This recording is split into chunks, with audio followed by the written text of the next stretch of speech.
ये पार्टी कार्यकर्ताओं के पसीने से पली है। चुनाव विजय भारतीय जनता पार्टी के लिए जनता जनार्दन का एक पवित्र आदेश होता है, आदेश।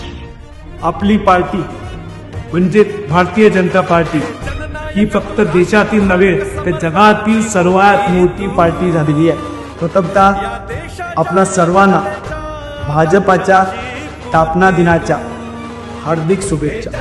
तसेच आपण महाराष्ट्राने आपण जे लक्ष्य ठरवलं होतं ते 1.5 कोटी लक्ष्य आपण पार केल्याबद्दल आपलं खूप खूप अभिनंदन। आपण आपापल्या विभागात मोठ्या जल्लोषात मोठ्या उत्साहात भारतीय जनता पार्टीचा स्थापना दिवस साजरा करणार आहोत। त्याचबरोबर आपल्या घाटकोपर पूर्व येथील ईशान्य मुंबई जिल्हा कार्यालयातील आपण 6 एप्रिल रोजी सकाळी 10 वाजता मोठ्या जल्लोषात आपला भाजपचा स्थापना दिवस साजरा करणार आहोत। आपण मोठ्या संख्येने 6 एप्रिल रोजी सकाळी 10 वाजता घाटकोपर पूर्व येथे जिल्हा कार्यालयामध्ये यावे ही विनंती।